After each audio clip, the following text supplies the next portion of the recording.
Welcome to What's Happening, the Calf Notes video series where we explore the story behind the media. Enjoy today's episode. Today's photo was taken on a dairy farm in Denmark I visited about 20 years ago. So, let's go to Denmark.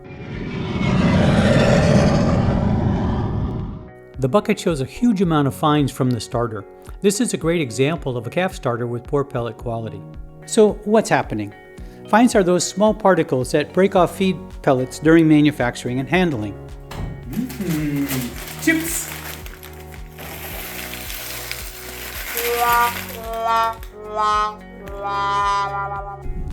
The primary problem with fines is calves don't like to eat them. They may also have a different nutrient content than the original formula, which changes what the calf ends up eating.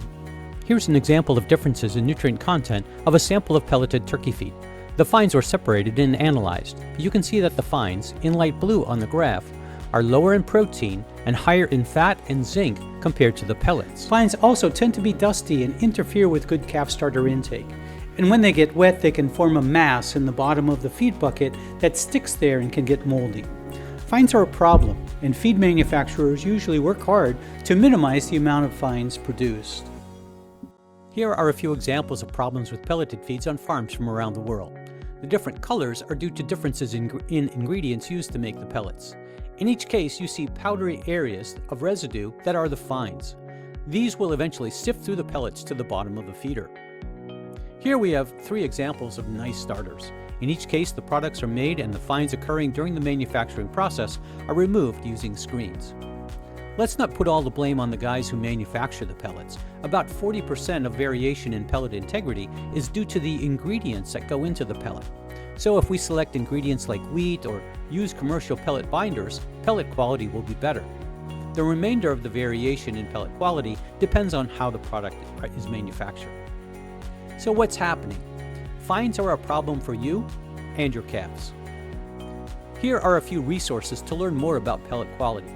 Feel free to stop the video and use the QR code to visit each site.